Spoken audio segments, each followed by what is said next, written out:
The moment I saw my son sitting outside in the snow, I knew something inside me had changed forever. The porch light flickered above his small, shivering frame. His lips were blue, his arms wrapped tight around his chest as if he were trying to hold in the last bit of warmth left in his body. He was wearing only a thin t-shirt and a pair of shorts in 5-degree weather. For a second I couldn't breathe. The snow kept falling, dusting his hair, clinging to his eyelashes. I remember calling his name, my voice cracking like glass. Ethan. He turned, startled, then forced a weak smile. "Hi, Mom." That's when I noticed the empty inhaler in his hand. I didn't remember getting out of the car. I only knew I was suddenly kneeling beside him, wrapping my marine coat around his shoulders, pulling him close. His small body trembled against me. "Why are you out here?" I asked, my voice tight, too calm to be natural. He looked down. Dad said I was making noise, and Heather wanted quiet during dinner. Inside, through the frosted window, I saw them, Mark and Heather, his father and new wife. They sat in the golden light of the fireplace, laughing with wine glasses raised, while my son sat freezing outside. Something snapped. Not in a wild way, not rage or hysteria. It was the kind of snap that comes after years of holding everything together, years of biting your tongue, years of being told you're too strict, too military, too cold. I stood up. My boots crunched through the snow. Ethan tried to stop me. "Mom, don't," but my hand was already on the doorknob. The door was locked, so I kicked it open. The sound was like a gunshot through the quiet night. Heather screamed. Mark dropped his glass and I stepped inside, still in uniform, snow melting off my shoulders, my son's coat clutched in my hand. Mark's eyes went wide. "Sarah, what the hell?" I didn't shout, I didn't cry, I just said 9 words. "Get away from my son before I forget mercy." You could have heard a pin drop. The fire crackled behind them. Heather's face turned white and Mark froze in place, his hand trembling midair. Ethan stood at the door, half hidden behind me. I could hear his ragged breathing, the same way I'd heard soldiers breathe in the desert, that shallow, scared kind that comes when the body doesn't know if it's safe anymore. I took a deep breath and turned back to him. "It's okay, baby. You're coming home with me." Heather opened her mouth to protest, but I shot her a look that could have stopped a colonel mid-sentence. For a moment, no one moved. The fire crackled. Somewhere outside, the wind howled through the pine trees. Mark finally said, "Sarah, this is..." "Neglect," I cut in. "That's what this is." He flinched. "You can't just barge in here like..." "I can, and I just did." I picked up Ethan's inhaler from the side table and slipped it into my pocket. My training taught me to act under pressure, to compartmentalize emotions, but in that moment my heart was beating like it was back in combat. I took Ethan's hand. "Get your things." Mark tried to block us. "You're overreacting, Sarah. He was fine." "Fine," I turned on him. "You left your son outside in 5 degrees, Mark. He could have died." He stammered something about misunderstanding about Heather not meaning any harm, but she stood behind him, pale and silent, clutching her wine glass like it might protect her. I didn't yell again. I just looked at her and said quietly, "You wanted quiet during dinner. Congratulations. You got it." Ethan slipped past me, clutching his small backpack. His shoes were soaked, his fingers red. I led him outside, wrapped him in the spare blanket from my truck, and started the engine. As we drove away, he didn't say anything. He just looked out the window, watching the snow blur the world into white streaks. I kept one hand on the wheel, the other on his shoulder. Halfway home, he whispered, "Are you mad, Mom?" I swallowed. "At you, never." He nodded, his eyes half closed. "At Dad." I didn't answer right away. The dashboard light reflected off my rank insignia, the silver oak leaf of a Marine major. I'd faced insurgents, bomb scares, and nights of waiting for soldiers who didn't make it back. But nothing in my life had ever felt as cold as seeing my son left outside that house. "I'm disappointed," I said finally, "and that's worse than mad." Ethan leaned his head against my arm like he used to when he was little. His breathing evened out.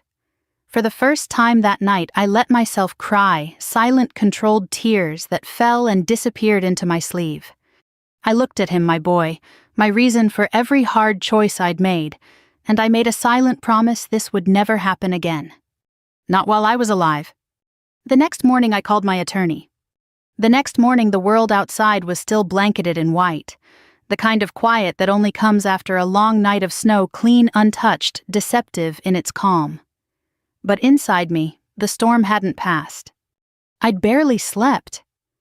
Every time I closed my eyes, I saw Ethan's face, his lips trembling, his breath fogging in the air, his little fingers gripping that empty inhaler. I'd seen soldiers freeze in desert nights, but this was different. This was my son. I made a pot of coffee, but it tasted like metal. My hands still shook. Every instinct in me, the Marine, the mother, the woman who'd been told to stay quiet for too long, was screaming to act. By noon, I'd called my attorney, Linda Cooper, a tough old friend from my service years who'd switched to family law after her husband passed. She didn't ask questions, she just said, "Bring me everything. Photos, notes, the inhaler. We'll file." After that, I got in my truck and drove. The snow had been plowed, but ice still clung to the roads in silver patches. The radio played some talk show about politics, angry voices shouting over each other. I turned it off. All I could hear was the hum of the tires and the echo of Ethan's small voice. "Are you mad, Mom?" No, I wasn't mad. I was something deeper, the kind of cold anger that doesn't need to shout. As I drove, my thoughts wandered back to the last time I'd seen Mark truly happy. It was before the war, before the distance between us turned into something you couldn't measure in miles. We met at Camp Lejeune, both young, full of plans. He loved that I wore a uniform, said it made him proud. But pride doesn't always survive deployment. When I came home from my second tour, he was distant. When I came home from my third, he was gone. He'd filed for divorce while I was still overseas, using prolonged absence as grounds. I didn't even fight it. I was too tired, too numb. But what broke me wasn't the divorce. It was when the judge, influenced by Mark's lawyer, gave him primary custody. He'd said, "Your son needs stability, Major Monroe, not a mother who might be deployed again." I remember standing there in my dress blues, my medals still polished, my boots shining, feeling like none of it mattered. Like everything I'd fought for meant nothing. Now, years later, that same man had left our son outside in a blizzard. I gripped the wheel tighter. When I reached the gas station at the edge of town, I stopped to refuel. The clerk, a man in his 70s, with a kind smile, glanced at my uniform and said, "Thank you for your service, ma'am." I nodded, forcing a small smile. "Thank you for remembering." He looked at me a moment longer, maybe sensing something heavier beneath my words, but he didn't ask. He just said, "Drive safe out there. Roads get slick past Mill Creek." I thanked him again and got back on the road. As the miles passed, I thought about Ethan's future, how I wanted him to grow up knowing that kindness and courage still mattered in this world. But how do you teach that when his own father showed him the opposite? My phone buzzed. It was Linda. "We can file for emergency custody based on neglect," she said. "But I need you to stay calm. Don't go near him again until I tell you." I said I understood. I meant it. But deep down, I knew that if Mark tried to twist this, if he tried to say it was all a misunderstanding, I wouldn't stay silent this time. The Marine in me doesn't quit. By the time I got home, the sun was setting. The house felt colder than usual, even with the heater running. I lit a candle on the kitchen table, the same one Ethan made at summer camp, red wax in a chipped glass jar. The smell of cinnamon filled the air. He was upstairs resting. I checked on him. His breathing was steady, soft. He clutched his stuffed bear, the same one I'd mailed to him from overseas. I kissed his forehead and whispered, "You're safe now." When I came back downstairs, I saw the family photo still hanging on the wall, the one from before the divorce. Mark, me, Ethan in the middle, both of us smiling like we believed nothing could ever touch us. I thought about taking it down, but I didn't. Not yet. That smile was still part of Ethan's childhood, and I wouldn't rewrite his memories, just protect his future. Outside, the snow had started again, gentle and soundless. I poured another cup of coffee, sat by the window, and wrote in my journal something I hadn't done since deployment. December the 2nd. I saw what neglect looks like in its purest form, not shouting, not violence, just silence and indifference. And I remembered why I joined the Marines, to stand between the helpless and the harm. I stared at the words until they blurred. Then I underlined one sentence. This time, I fight at home. Tomorrow I'd gather the evidence. I'd talk to Ethan's teachers, to the nurse who'd called me, maybe even to the neighbors. The truth was on my side, but I'd learned long ago truth doesn't win on its own. You have to carry it like a flag through the mud. As I turned off the light, I thought of something my old commanding officer once said. Revenge is just anger with purpose. Justice is what happens when you turn that purpose into discipline. That night I slept only a few hours, but when I woke I was calm, focused. The storm inside had finally taken shape, not wild, not reckless, just precise. And for the first time since that freezing night, I wasn't afraid. The next few days blurred into routine calls, paperwork statements, but every time I looked at Ethan, the image of that night burned behind my eyes. His small body on that porch, his pale lips, the sound of wind swallowing his voice. He didn't talk about it much. That's how I knew it hurt him deeper than he could say. Trauma in kids doesn't always scream, it hides in silence. He stayed close to me, shadowing my steps around the house like he was afraid I'd disappear if he blinked. One afternoon I found him sitting by the window staring out at the snow-covered yard. I asked softly, "What's on your mind, bud?" He shrugged, just thinking. "About that night." He hesitated, then nodded. "Did I do something wrong, Mom? Is that why Dad left me outside?" My heart cracked. I knelt in front of him and held his hands. "Ethan, listen to me. You did nothing wrong. Do you hear me? Nothing." He blinked fast, fighting tears. He said I was too noisy, that I was annoying. I took a deep breath. "Ethan, you are never a burden, never." That night after I put him to bed, I sat alone in the kitchen. I'd faced battlefield trauma, treated wounded Marines, and stood in front of grieving families, but nothing compared to watching my own child question his worth. The next morning I called the school nurse again. She confirmed she'd seen Ethan's symptoms worsening for weeks. "He comes to the nurse's office out of breath sometimes," she said. "I've called his dad a few times, but he never answers. Your son told me, Mom always answers." That sentence hit me like a punch. Mom always answers. I hung up and called Linda, my attorney. "We're moving forward," I told her. She didn't argue. She just said, "We'll file first thing tomorrow." By that afternoon, I'd gathered everything: photos of Ethan's frostbitten hands, the empty inhaler, the medical report from the nurse, and even a copy of my old custody agreement. The Marine in me had returned, not the fighter, but the tactician. I wasn't coming at this from emotion anymore. This was a mission. That evening, as I tucked Ethan into bed, he looked at me and asked, "Are you going to make Dad mad?" I sat beside him. "Maybe, but that's not what this is about. This is about making sure you're safe." He nodded, small and solemn, the way soldiers nod before an order. I smoothed his hair and whispered, "Sleep, Marine. You're off duty tonight." He smiled for the first time in days. When I went back downstairs, I poured myself a cup of coffee. The TV played softly in the background, some family sitcom laughter echoing through the screen. It sounded foreign now. I caught my reflection in the window, my uniform jacket draped over the chair, my medals glinting faintly in the lamplight. Those medals weren't for killing. They were for protecting. And now that mission was personal. That night, I dreamed of my deployment in Helmand Province, the desert wind, the dust, the long nights on watch. I remembered one boy we'd rescued after a bombing. Half his face burned, his eyes wide with fear. He didn't cry, just stared at us with the same quiet that Ethan had that night on the porch. I'd promised that child he'd be safe. Now I was making the same promise again, this time to my own blood. The next morning I dressed in civilian clothes and drove to Linda's office. She looked up as I entered. "You look like you're about to lead a platoon," she said. "Feels like it." She handed me a folder. "We're filing for emergency custody, neglect and endangerment. It's not guaranteed, but the evidence is strong." "Good." "Sarah," she said, her tone softening, "I've known you long enough to know you don't back down, but this fight's going to dig up a lot: old resentments, old guilt. Are you ready for that?" I smiled faintly. I've marched through worse terrain. We both knew what she meant. In family court, the wounds are emotional, not visible. There are no medals, no victories, only survivors. When I got home, Ethan was building a snow fort in the yard. His cheeks were red this time, but from warmth, not cold.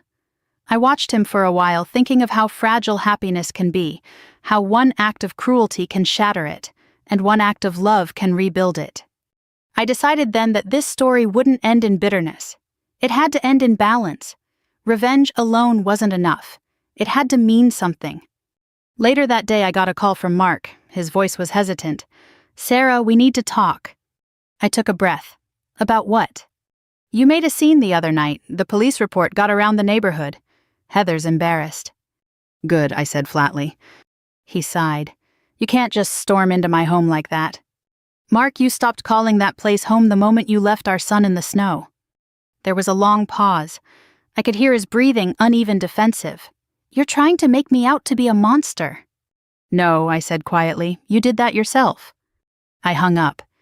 That night I sat by the fire with Ethan, a blanket wrapped around us both. He leaned against me and whispered, "You're not mad anymore."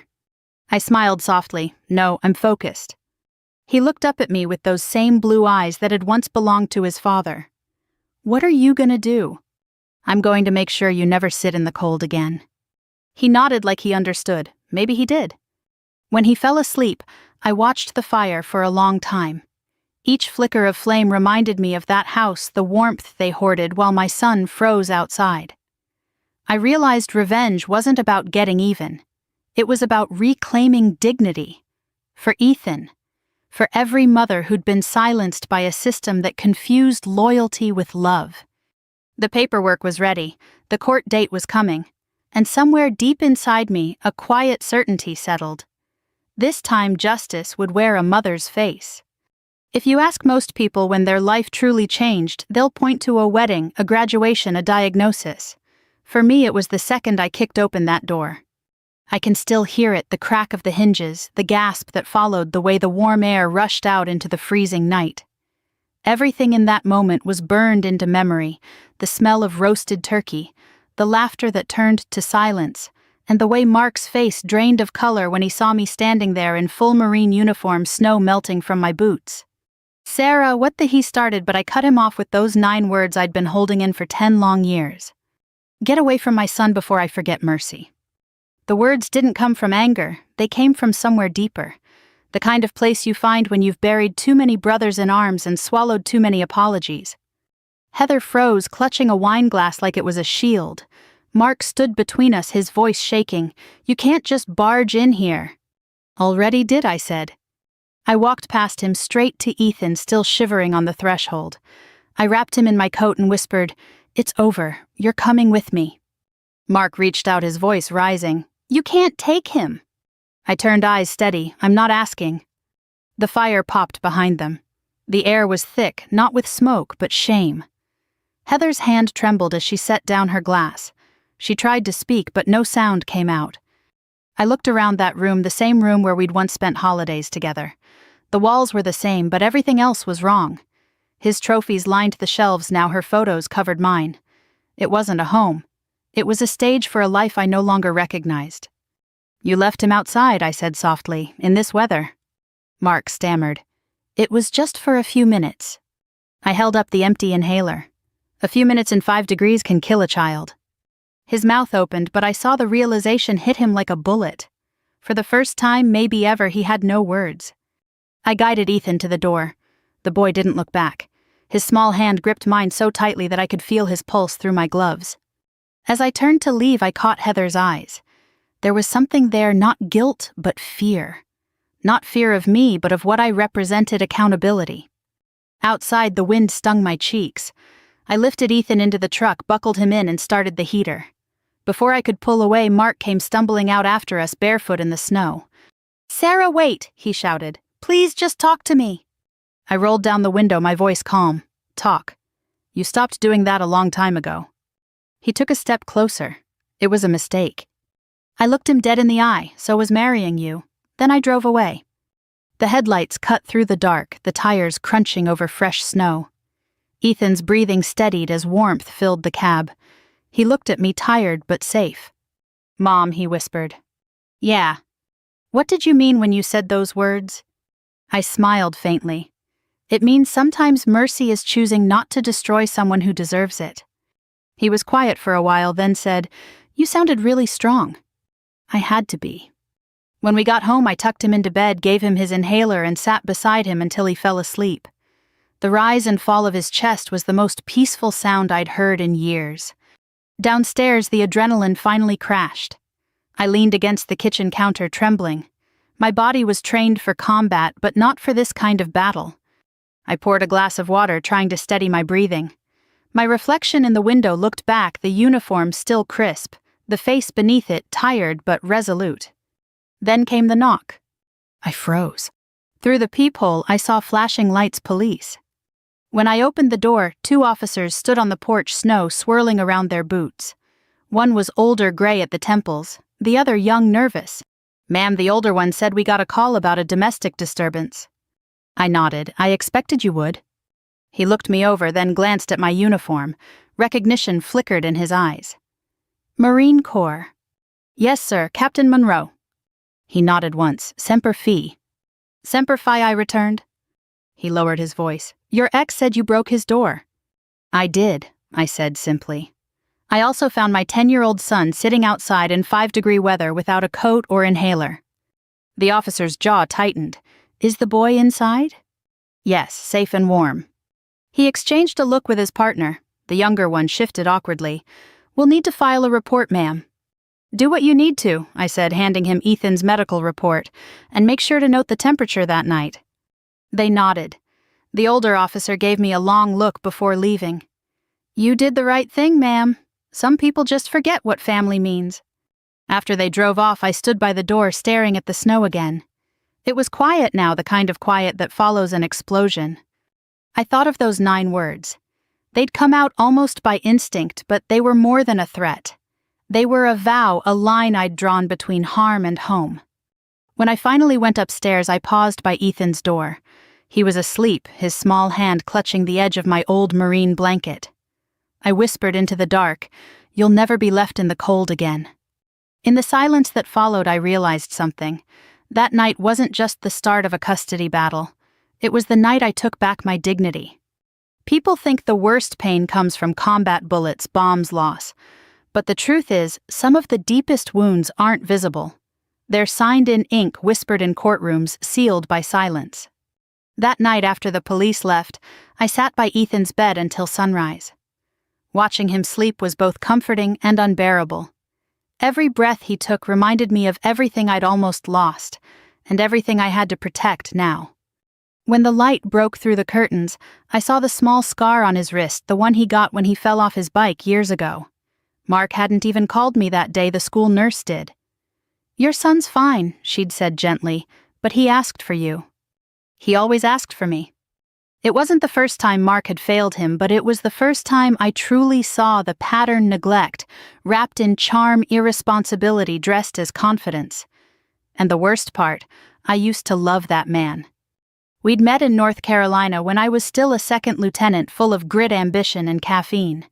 He was a civilian contractor, then easy smile, soft eyes, the kind of man who knew how to make a woman feel seen. My fellow Marines called him the calm in Sarah's storm.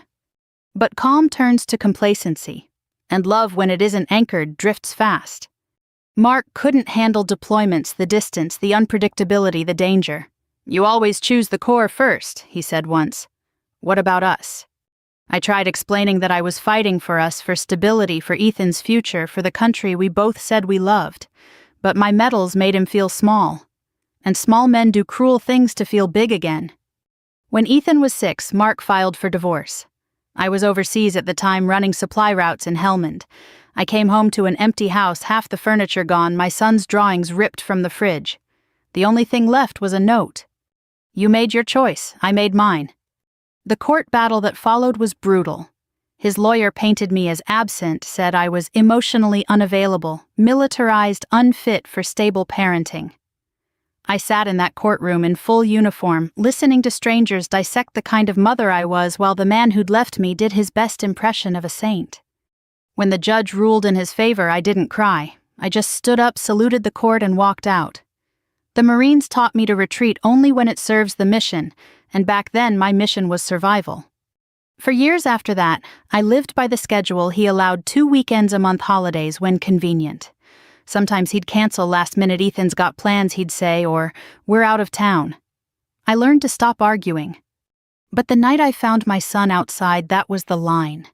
The final straw that turned silence into action. When I told Linda about it, she leaned back in her chair, eyes narrowing. "You've got a strong case, and if what you're saying about his condition is true, you might even get full custody." I nodded, but inside something else was stirring. Revenge wasn't just about winning, it was about restoring truth. I didn't want to humiliate Mark. I wanted him to see what he'd become. That night, I pulled out an old box of photos, our wedding, Ethan's birth, my first deployment. I held one picture in particular, the three of us at the beach years ago. Mark's arm around me, Ethan sitting on my lap, sand clinging to his cheeks. We looked happy, but I realized that version of him was long gone. The next morning I called Mark. "Meet me tomorrow," I said, "at the diner on Main Street, 10 a.m. He sighed. "Is this about lawyers again?" "No, it's about your son." He paused. "Fine." The diner hadn't changed since before the divorce. Same faded booths, same smell of bacon grease and old coffee. Mark was already there when I arrived, looking older, heavier, the confidence in his face replaced by something brittle. He didn't meet my eyes. "I didn't mean to hurt him," he said before I even sat down. It was Heather's idea to keep him outside. She thought the cold air would help with his breathing. I almost laughed. "You're telling me your wife thought 5 degrees was medicinal?" He rubbed his face. "I didn't think it was that bad." "That's the problem, Mark," I said quietly. "You never think. You never notice until someone gets hurt." He looked up, then desperate. "I messed up, okay, but you can't just take him away from me." I leaned forward, my voice calm but steady. "This isn't about taking anything, it's about protecting what's left." He scoffed. "You think you're perfect? You weren't even here half the time." I smiled sadly. "Yeah, I was overseas keeping other children alive while you were busy forgetting your own." For a moment the diner went silent except for the hum of the ceiling fan. He looked down, shaking his head. "You've changed." "No," I said. "I just stopped apologizing." I paid for my coffee and stood up. "The court date's next week. Be there, or don't. Either way, the truth will show up." As I walked to the door, he called out, "Sarah, do you really hate me that much?" I turned back and met his eyes. "Hate would mean I still care what you feel." Then I walked out into the cold, the snow crunching under my boots. The same cold that had once nearly taken my son now felt like clarity, sharp, honest cleansing. That night, as I tucked Ethan into bed, he whispered, "Will Dad be mad?" I brushed his hair back. "Maybe, but maybe that's what he needs to finally grow up." He smiled sleepily. "You're not scared of him?" I smiled back. I've faced worse. And I had, but none of those battles ever meant as much as this one. Because this wasn't about pride or punishment. It was about a boy who deserved warmth, and a mother who'd learned after years of silence to knock down any door that stood in the way. The court hearing was set for the following Tuesday. In the days leading up to it, the tension felt heavier than any body armor I'd ever worn. I tried to keep Ethan's routine steady school breakfast bedtime stories, but I could feel his quiet fear. He didn't ask about his dad anymore. He just stayed close, always checking if I was there. Once, while brushing his teeth, he looked at me through the mirror and said softly, "Are they going to make me go back?" I knelt beside him. "No one can make you go anywhere unsafe again, I promise." That night when he fell asleep, I packed his bag for court snacks, coloring pencils, the small stuffed bear he called Sergeant. I knew we might be waiting all day. The Marine in me planned for every scenario, but the mother in me prayed for one thing: mercy. The morning of the hearing, the sun broke through the frost like a signal flare. I dressed in my service uniform, navy blue jacket, ribbons, a lined silver oak leaf polished bright. Not to intimidate, but to remind myself who I was: a protector, a professional, and above all, a mother who didn't back down. At the courthouse, Linda met me at the steps, her coffee steaming in the cold. "You look terrifying," she said with a grin. "That's the goal," I answered. Inside, the hallways buzzed with whispers and echoes. I spotted Mark sitting with Heather across the aisle. He looked smaller than I remembered, nervous, pale. Heather avoided my eyes completely. When the bailiff called our case, the courtroom filled with an uneasy stillness. Judge Reynolds was an older man, known for his patience and for his intolerance of lies. He adjusted his glasses, scanned the file, and said, "Captain Monroe, Mr. Turner, let's keep this civil." Linda rose first, presenting the evidence. She spoke clearly, precisely like she'd done this 100 times. The temperature report from that night, Ethan's medical records, the statement from the school nurse. When she showed the photo of Ethan sitting outside in the snow, a murmur ran through the room. Heather looked away, Mark's face drained of color. Then his attorney stood, a slick man in a tailored suit. "Your Honor," he began. "This was an unfortunate misunderstanding. My client's wife made a poor judgment call. Mr. Turner regrets what happened deeply and has already apologized. There's no reason to believe the child was ever in serious danger." Linda didn't even flinch. The temperature that night was 5 degrees Fahrenheit. The child has asthma. The mother found him shaking, clutching an empty inhaler. "You call that not serious?" The lawyer hesitated, then said, "Emotional reactions don't equate to neglect." Linda smiled thinly. "Tell that to the Department of Child Services, who opened an inquiry this morning." The judge raised a brow. "Is that true, counselor?" The man fumbled his papers. I wasn't aware." Linda turned to me. "Captain Monroe, would you please tell the court what you saw that night?"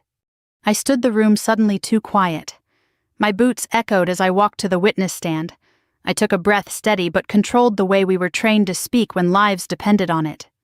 "I saw my son outside," I said. "Barefoot, shaking. He could barely breathe. Inside the house there was a fire going and music playing. He was out there long enough to lose feeling in his fingers." The judge frowned. "And when you entered the home?" "I told his father to stay away from him before I forgot mercy." The courtroom stirred. Someone coughed. The judge studied me for a long moment. "You're a Marine captain." "Yes, Your Honor, 21 years of service." He nodded. "I imagine you've seen plenty of danger." "Enough to know what neglect looks like, sir. And I've seen soldiers show more care to strangers than that man showed to his own son." Mark shifted in his seat, his lawyer whispering furiously, but the judge raised a hand. "That's enough." He looked at Mark. "Would you like to respond?" Mark stood, his voice trembling. "I made a mistake. I didn't mean to hurt him." "Heather!" "Stop," the judge said. "This isn't about your wife. This is about your judgment as a father." Heather began crying quietly, mascara streaking her cheeks. For the first time, Mark didn't reach out to comfort her. The judge sighed heavily, then leaned back in his chair. "I've seen many families like yours, Captain, good people who let pride destroy what's sacred. You've both failed each other, but only one of you failed your child." He looked down at the file again, then back at us. "Effective immediately, full custody of Ethan Turner is granted to his mother, Captain Sarah Monroe. The father will have supervised visitation rights pending completion of a parenting evaluation." The sound that escaped Mark wasn't anger, it was something closer to surrender. Heather buried her face in her hands. The gavel hit once hard, court adjourned. I exhaled for the first time in what felt like hours. Linda put a hand on my shoulder. "You did it." But I shook my head. No, we did what was right. Outside the courthouse, reporters lingered, their breath fogging in the winter air. I ignored them. I just wanted to see Ethan. He was sitting in the hallway, legs swinging off a bench, drawing little stick figures on a notepad. When he saw me, he jumped up. "Mom, did we win?" I knelt and hugged him tight. "We did, baby, we did." He laughed, a sound I hadn't heard in too long. "Can we go home now?" "Yeah," I whispered into his hair. "Let's go home." As we walked out into the parking lot, the air felt lighter. The snow was melting under the sun, slow, steady, unstoppable. Linda waved from the courthouse steps. "Captain," she called. "You sure you don't want to give a statement?" I smiled back. No statement, just peace. She nodded knowingly. Driving home, I thought about everything we'd lost and everything we'd gained. Justice didn't heal the scars, but it stopped the bleeding. For now, that was enough. When we reached the house, Ethan ran inside ahead of me, laughing. The sound filled the walls like warmth after a long winter. I paused by the doorway, looking out at the snow one last time. It had taken years to learn, but I finally understood. Sometimes victory isn't loud. Sometimes it's just quiet and safe. The morning after the hearing, I woke up before sunrise. The house was still just the hum of the furnace and the faint rhythm of Ethan's breathing down the hall. I stood at the window with a cup of coffee in my hands, watching the snow drift in soft spirals under the streetlights. For the first time in years, I felt peace. But not victory. Victory implies the fight is over. I knew better. In the Marines, we learned that a mission doesn't end when the shooting stops. It ends when stability begins, when what you fought for is finally secure. That's what this new chapter was going to be about: rebuilding, retraining, restoring. When Ethan came downstairs, he was wearing his pajamas and dragging his blanket like a cape. He blinked up at me and said, "Mom, are we okay now?" I knelt, brushed the hair from his forehead, and smiled. "Yeah, buddy, we're okay now." He thought for a second, then frowned. "Will Dad still be mad?" I sighed softly. "Maybe, but anger's a choice. We can't control his choices, just our own." He nodded slowly, the way a child does when they're trying to understand something bigger than themselves. "You're not mad, though, right?" I looked at him, those same blue eyes, that same heart that still believed people could change. "No, Ethan," I said. "I'm not mad. I'm disappointed. But not in you, and not even just in your dad. I'm disappointed in how easy it is for people to forget what love looks like." He didn't answer.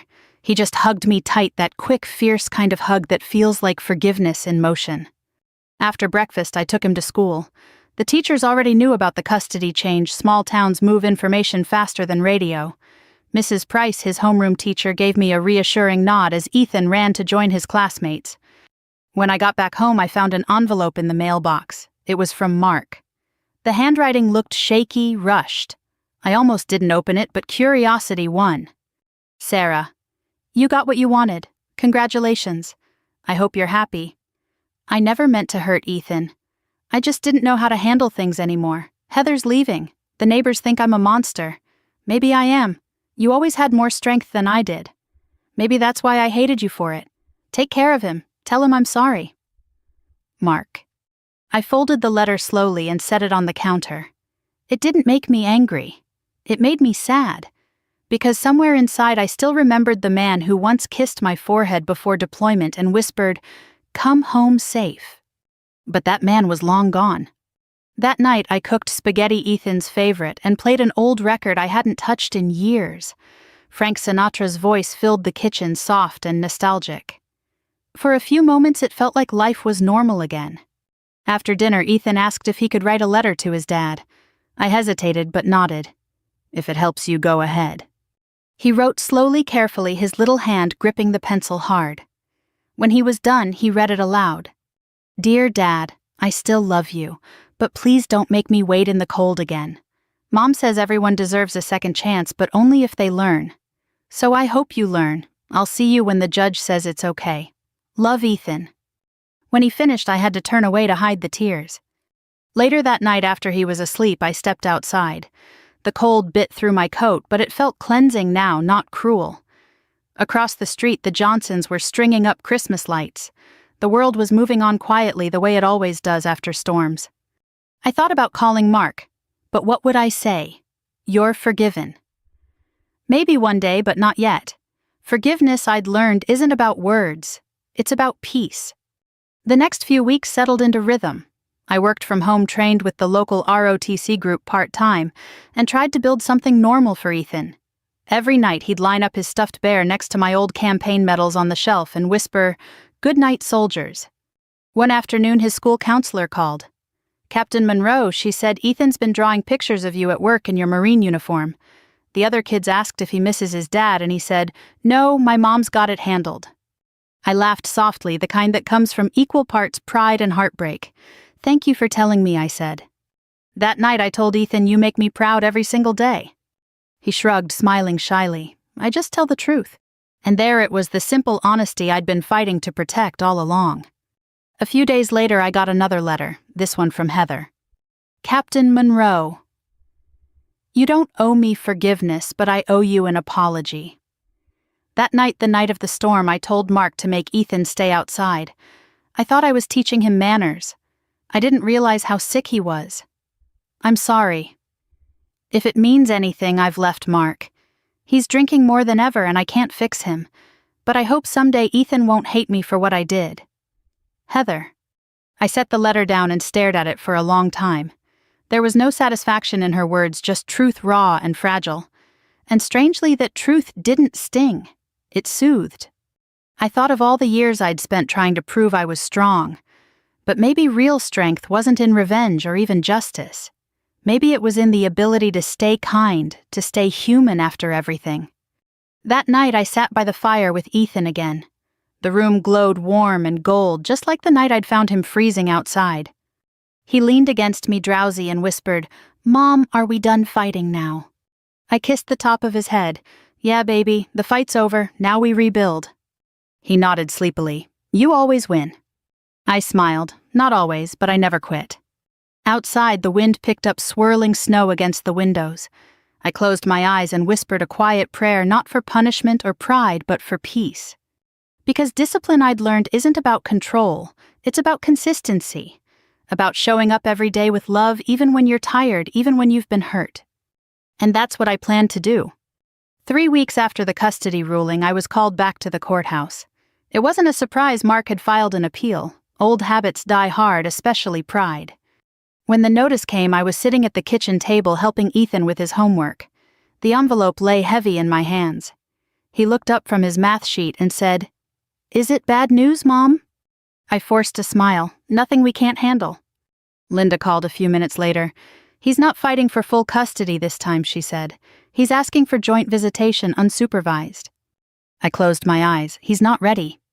"I know, but the judge might hear him out if he shows remorse." I thought about his last letter, the one that said I never meant to hurt him. Maybe he meant it, maybe he didn't. But remorse wasn't enough. Responsibility had to follow. The new hearing was set for a Friday morning. I wore civilian clothes this time, jeans, a simple sweater, no uniform.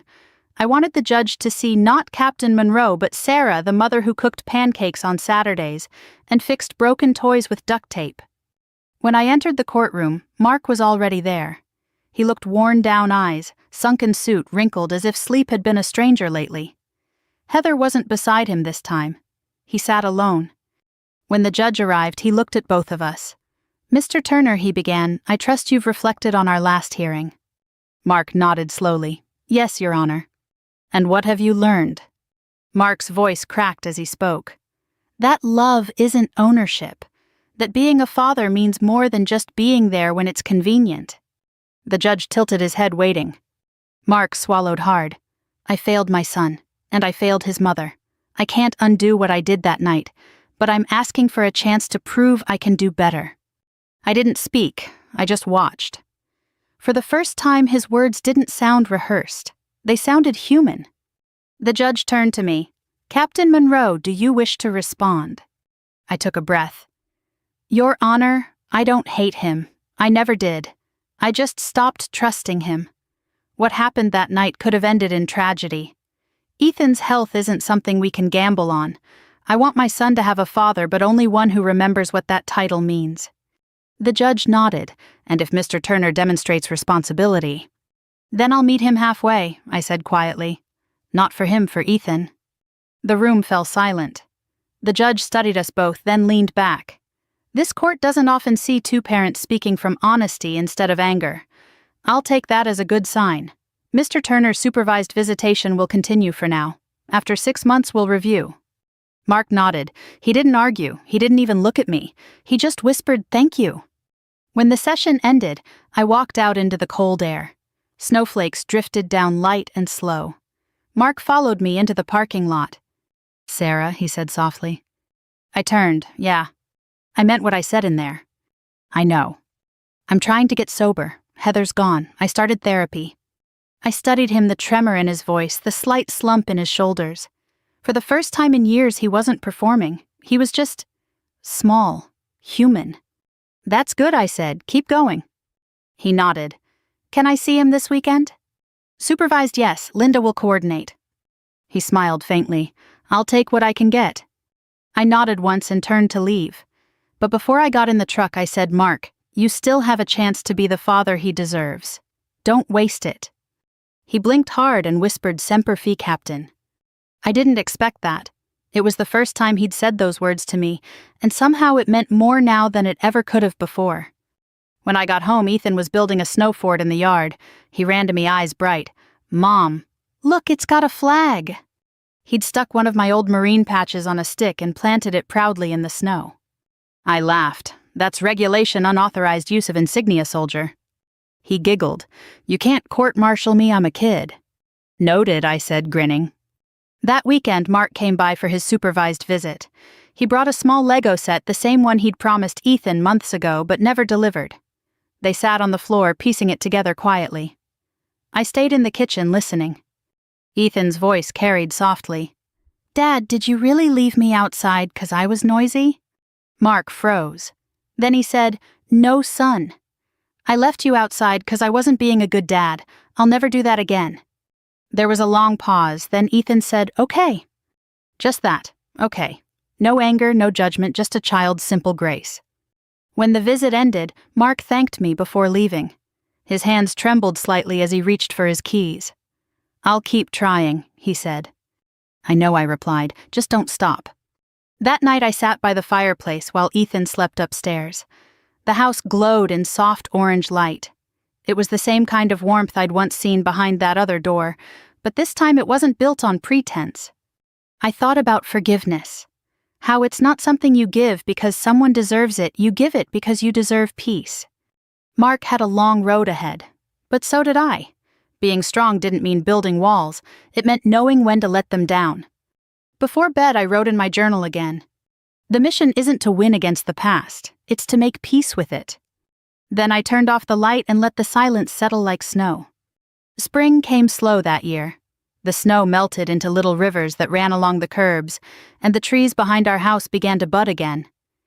Each morning I walked Ethan to the bus stop, coffee in one hand, his small backpack in the other. The cold had finally broken outside and in. It had been 6 months since the last hearing. Mark had kept his word. He showed up to every supervised visit, never late, never angry. He'd even started volunteering with a local veteran support group. His therapist sent updates to the court, and for once the reports were good. I didn't trust easily, not after everything, but I'd learned something through all of this. Growth doesn't always look loud. Sometimes it's quiet, unsteady, honest. That Saturday I got a call from him. His voice was calm, sober. The judge approved unsupervised visits, he said. Would it be all right if I took Ethan to the park tomorrow?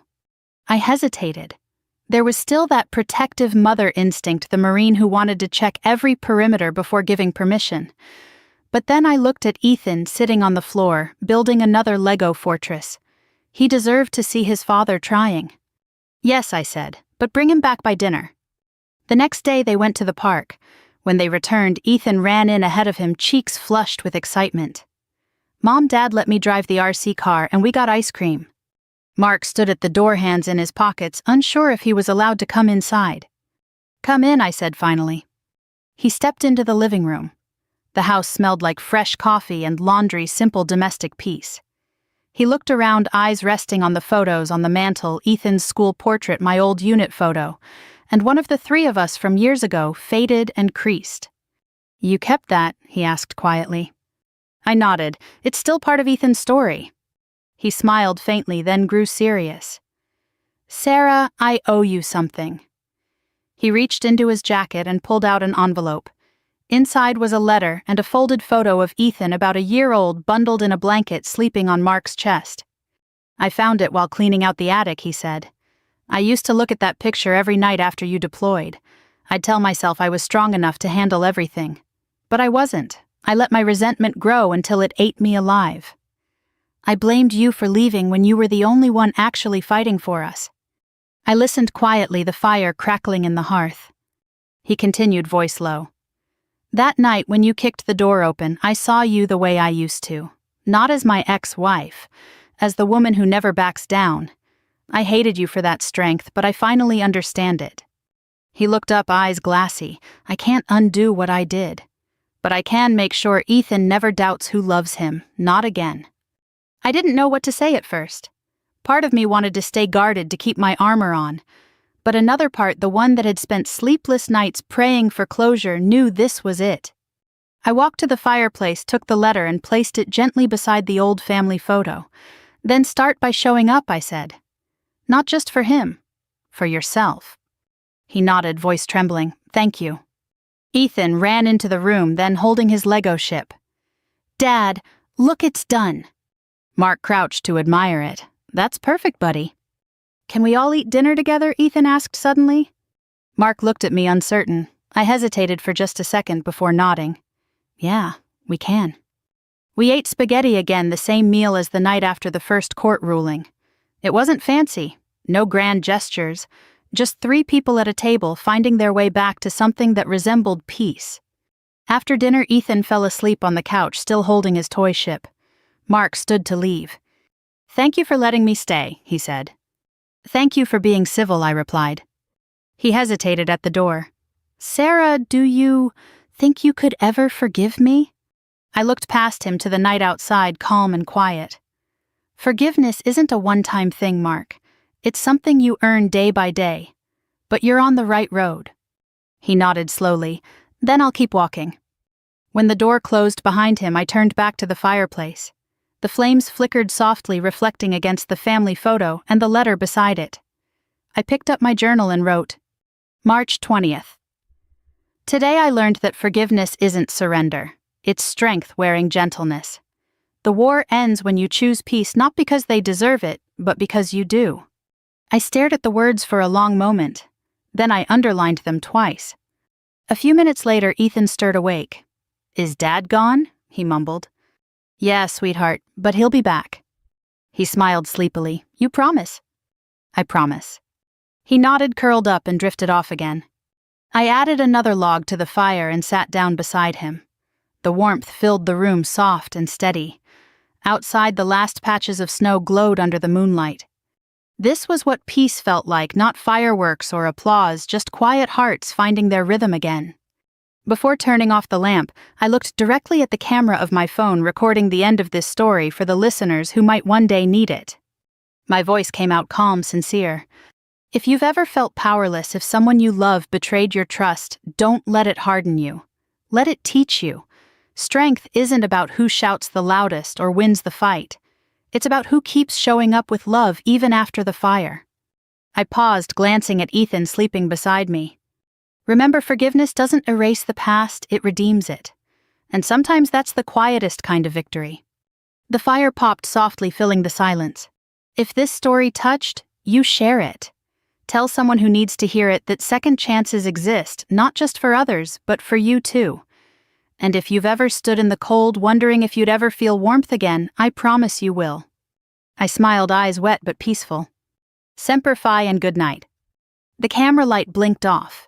The fire glowed low, and I let the silence hold me, not as a soldier, not as a wife, but simply as a mother who had finally come home.